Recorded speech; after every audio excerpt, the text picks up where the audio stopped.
Hey everybody, and welcome to a preview discussion for Visions of Mana. Chris got to play the game, and I am pretty excited, so without further ado, Tris, how was it? This was pretty cool. Honestly, this is pretty cool. I admittedly had not been keeping up with anything with the Mana series before this. I had never played a Mana game. I wasn't really paying attention to the announcement and what we know about this game up to this point. So going into this, it was like completely blind, knew absolutely nothing about it. And my main takeaway is now I'm excited for this game. Like this was pretty fun to play. And I definitely look forward to seeing what comes out of this. I imagine so.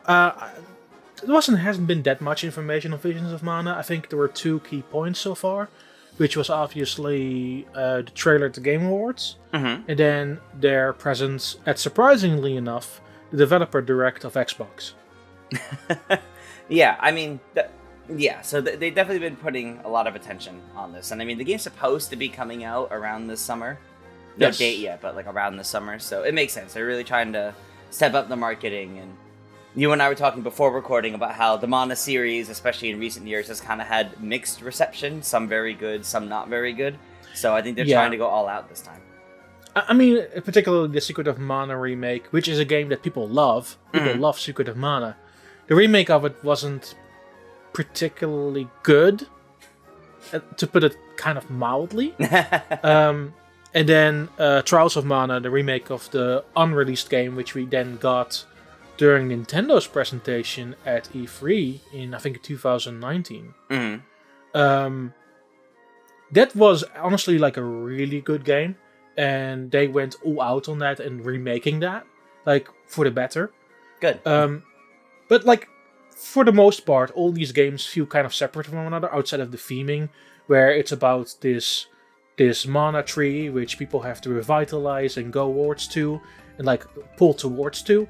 And I think with this particular game, like, the story sort of behind it is that you're playing as a guy called Vel, who has to guide somebody who actually has to be the current Alm and revitalize said mana tree.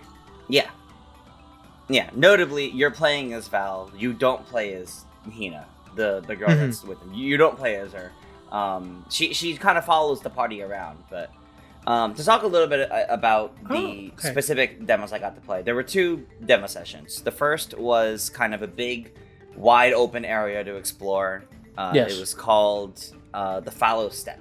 And that was, we can run around this like beautiful grassy hills area and fight some enemies, take on some side quests, and we were restricted to that area, but it kind of gave a great idea of what the exploration is going to be like. It's not all like a lot of RPGs. It's realistically, a lot of RPGs are almost like decorated hallways. It's very like point A to B in a lot of games. This this was like a completely big open area to explore. The map was huge. There was a lot of ways to look around at what was there. You can use like elemental abilities to interact with certain objects in the area, or come back and do so later after you have the right element. And there was like a lot to do in the area. It was actually pretty cool to explore.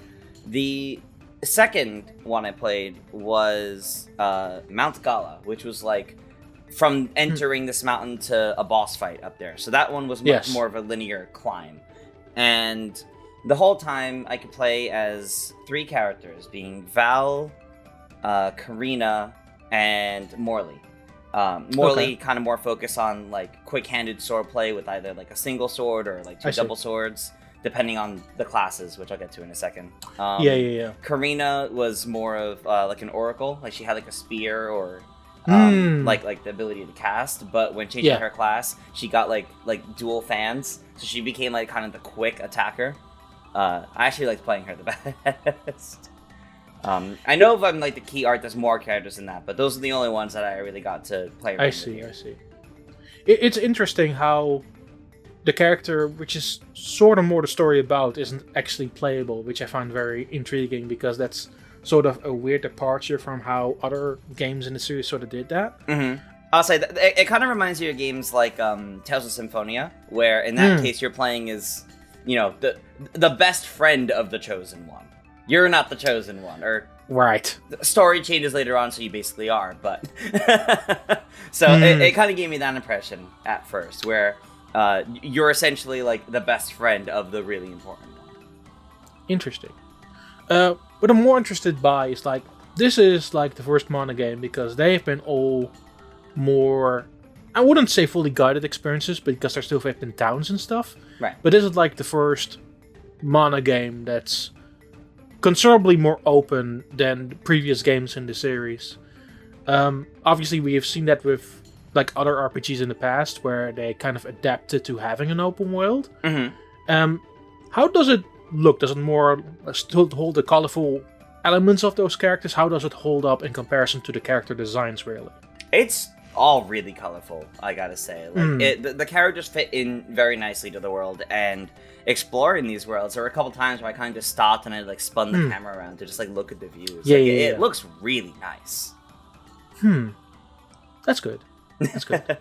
Yeah, to me, like the only like I always have this worry with an RPG going open world is how do you scale that? Yeah. Because there are some RPGs that don't really scale that all that well. But it sounds like, at least in a little bit that you played, which sounds more like a grassland type of area. Yeah. It seems like it clicks sort of well in the moments that you've seen so far. Yeah, I definitely think it simply depends on what area you're in. Because, like I said, the second area, the mountain, wasn't quite as open world. It was much more like traditional RPG. There's a bunch of paths you got to stick to, and there's a little area over here you can explore, but primarily you're sticking to paths on the map. Whereas the first one, it really was just, here's the whole like map area, and you can run around anywhere within there. So it's still kind of like in loading chunks, obviously, but I think it's pretty nice to get differences like that. And there's not like a whole separate transition for battle either. Like when you run up to an enemy, it just kind of places like an invisible circle around you, so you can't run too far away. We'll get to like combat in like a second, but one thing that they showed during Developer Direct was this, I forget the specific name of like the character or the rideable character, but there was like sort of this Yorkshire penguin type character that you could ride on the back on. Did you get to see that at all? Yeah, we got to see, they're called the Pickles, I believe. I didn't get to play around it too much. It was in the demo that I played, but I like was in like the last minute that I pressed the right button and realized it was there. So I didn't really get to play around with it much, but it's adorable. It's honestly pretty adorable, and it's your fast travel. It's the little companion that you ride and get around the environment faster, which is definitely more helpful in the larger environments. Because, otherwise you're running around, or you can press in the left stick to sprint, and you do get to move fast, but riding this is much better. Right. So you didn't see anything else that was rideable in this demo, I imagine? No, nothing else in this one. I mean, there's probably others, but this is the one that we saw here. I mean, Ishii, who is the original creator of Mana, was in that showcase, and he said the plural word pickles. So I imagine there will be more of them. Yeah. But he only showed that one, so no further updates on that, I'm afraid. Combat. So the changes in the combat, like elementals are still there, and that has been always a big part of it. Yeah. But what I found really interesting about that is how much aerial elements there were to the combat now. How's that? Really cool, actually. So the idea that you have your light attack, your heavy attack, or standard attack and special attack, I think it was called in this case, and how exactly you're attacking depends on if you're like just tapping the button or if you're pressing and holding the button for each strike. So your combos are kind of interesting, and then the fact that you can jump in the air and also do these attacks in the air. I always find that kind of cool in games when you can do that. It reminded me a lot of like Tales of Arise as a recent example, where you can string your combos into the air and keep them going. And it was definitely pretty neat how you have a bunch of moves you can use in the air as well. Moves that like bring you back down, so if you launch an enemy into the air, you can bring them back down with you and kind of keep it going. Some characters, their movesets, some of them were a bit easier to combo with than others, but... And it's both like regular combat, but also magic. Am I right? Yeah. Yeah. Yep. Cool. And there's a lot of it too. I mean, you mentioned like the elementals, like the elemental vessels are how you class change, and Yes. that's how you get like a whole bunch of different ones. Like I got to play around quite a few, and it was mostly the like the Luna vessel, the vessel of the moon, and the wind vessel, which was the boomerang. And so I got to play around with the wind versions of Val, Karina, Morley, and lunar versions of them as well. And I think overall I like the lunar versions better. But What's that?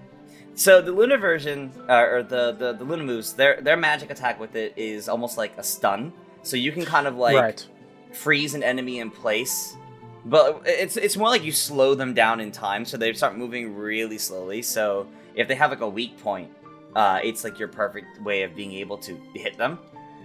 And I think the little assist that you can do with the Luna Globe and like the lunar abilities is better personally than the wind. The wind one was cool as well, but I found myself more interested in the lunar side of things. I did notice that for both, so Karina, when she takes on the wind element, becomes a dancer, and Morley becomes a nomad.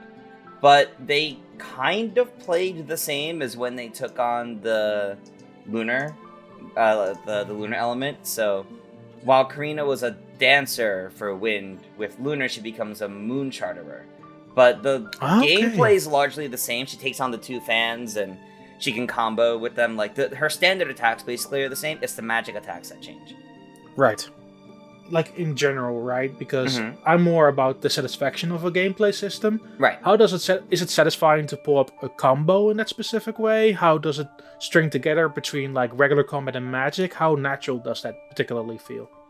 It took me a bit to get used to it first, just because it was a new kind of gameplay that I wasn't quite used to. But once I got used to it in like a battle or two, it was flowing pretty well. And swapping characters in the middle of battle too is really nice. Yes. Like if you have everyone like set up the way you want to, like I could run in for a bunch of quick combo strings as Karina and then swap to Morley, and Morley has this kind of teleport up to the enemy move, so I could immediately swap to Morley and immediately come in and keep going with attacks. It was pretty cool. Val is the one that changes a bit more with the different elements though. Like with the wind, I believe it was a giant. I think it was a giant sword that he had then. But with the lunar ability, he gets like a shield and a giant like lance. So he becomes more of like a defense tank then.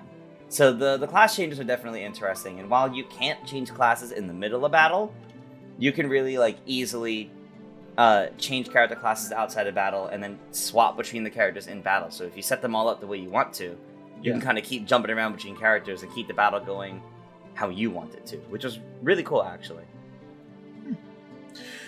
You mentioned in the second section that there was a boss battle. Yeah.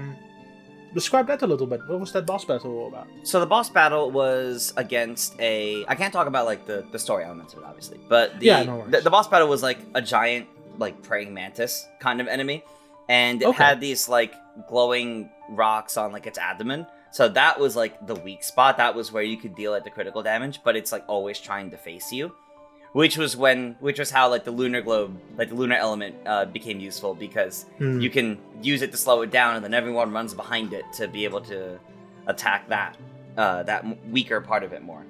But it was a pretty fun boss battle. It had a lot of different abilities. It constantly jumped around and tried to keep you in front of it. So there was a lot of like trying to dodge around and get around behind it. One thing that I'm sort of wondering combat-wise, to sort of cycle back to it, how much variety was there in like enemies? Because a bunch of the standard enemies I've seen in the trailers and they've been in the previous Mana games. How much variety was there in that first open field? Did you see a bunch of the same enemy? Was it more variety-driven? What did you see in general when it came to that combat section?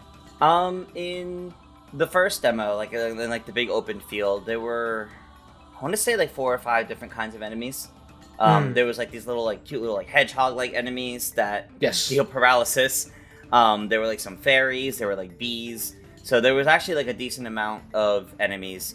there was also like a little side quest mini boss that was a bigger version of one of those little hedgehogs. Oh, okay. So it was a bit higher level, it was a bit bigger, and it glowed white, but it otherwise looked pretty much the same. It just it had a bit more to its attack patterns too. So I think the variety was pretty good. I imagine these are all like pretty early areas too. So yeah, we also don't know how big that lush open area like really is. Yeah. Or how much like separated areas there really are in this game. So I imagine there might be a bit more variety than we're currently seeing. That's really hard to tell at this point, I imagine. Yeah, the second one, climbing up the mountain, had a bit more. Like, there were, like, some turtle enemies that had, like, really high defense. There were wolves. There were some more of those bees again. So, like, they had, like, a good amount of, like, a defense-based enemy, an enemy that's kind of primarily up in the sky, and, like, the rush-down enemies, like the wolves. And then, yeah, like, and then the boss, so. I think, yes, that makes aerial combat a bit more inviting if they're hanging on top, really. Yeah, exactly, yeah, because there's enemies that are kind of out of reach for your normal lower attacks. You want to get into the air to fight them and bring them down. Right. Yeah, I'm wondering how big of a part that will be, because obviously this is a new thing, and obviously the new shiny thing needs to be up in forefront on the box. That's true. I wonder how much focus they will put in that particular area, because if you're just on top of it and they're all down there, like, you won't make the most effective combos happen, I imagine. But there needs to be like a nice balance to it, and I hope that there really is, because it looks really fun. Like, the aerial combat looks really fun, but obviously I've not played it, so I cannot really tell. But for just looking the trailers, it looks interesting to play with. Yeah, it flows really nicely, I would say. Like, it definitely flows nicely, and it definitely like keeps me engaged the whole time too. Like, the combat feels really nice. It is like control-wise, like, the only thing that kind of bothered me is if you're running and you jump. This is like in general, not just in battle. Okay. If you're running and you jump, you kind of lose most of your forward momentum. So it kind of feels like you stop and jump. So, but you do have a dodge button that like dashes you like in a direction. So you can jump and dash a few times through the air, and that's how you keep like a good forward momentum in the air. So it felt a little weird at first, but once I got used to that, keeping a forward momentum in general wasn't hard. It just felt different than expected. But after like doing those dashes, do you still lose the momentum, or just do you think you can just keep going? I mean, if you're doing it in the air, like, you do kind of fall a bit with each one, so you can use it to reach like a further away. Like, if you're jumping between two platforms, you can kind of dash to get over there, but you are falling a bit as you go, so you got to time it right. But makes sense. Okay. So the two demos that I played, they were like broken up differently, and one thing that was interesting to me is the demo of Mount Gala felt like it works as like a perfect store demo. Like, it was specifically a demo made for PAX. Like, it was a demo made for PAX. PAX was written in. It was a demo for us and media. But it felt structured. Like, it has a title screen. You enter it, and it brings you into this section. And when you finish the section, it goes back out to the title screen. Like, it felt like this... It felt like a demo they could release on the store when they have a release date for it. And it's like 2 months out or something like that. So it makes me wonder. It may not be the exact same thing, but it does make me think that there might be like some sort of public or publicly available demo for this game at some point, which I think people will enjoy. Since, like you mentioned, there's a lot of new elements here. Yes, but it's also like it feels natural to be at that point where you have such a structured demo in place. Yeah, because if you're releasing in the summer, you're also kind of in the moment about to wrap up the whole development cycle. So having such a demo already ready to go for events like this makes a whole lot of sense. Yeah. So, who knows? Maybe, I don't know, Summer Games Fest? Yeah, or they just release it on the digital stores on Xbox and PlayStation at some point, yeah. Because it's coming to PlayStation, Xbox, Windows PC? Yep. Yeah. Yeah, that's sort of unfortunate. Like, most of my experiences obviously come from playing it on Nintendo systems. Yeah, it is interesting that it's not going to be on the Switch. Who knows? Yeah. Maybe eventual Switch 2, but right now all we have is PlayStation 4 and 5. Yeah. Xbox, I don't really mind per se, yeah. I don't really mind per se. Like, ultimately, I will likely play it on Xbox because of how it just plays with the controller, and I need to do a lot of specific movement. That's fair. But But no, I look forward to it. I really look forward to it. Yeah, and But, now that I yeah. actually played it, like I'm actually looking forward to this game too. I think it'll be a fun one. What do you think was like the thing that you enjoyed the most of this demo? If you have to say one specific thing. I really liked the class changing. I really liked how quick the class changing was and getting to try it out in combat. A lot of games, class changing feels like something of like a bigger deal. You got to go to a specific place to do it. You got to make like a big thing about it.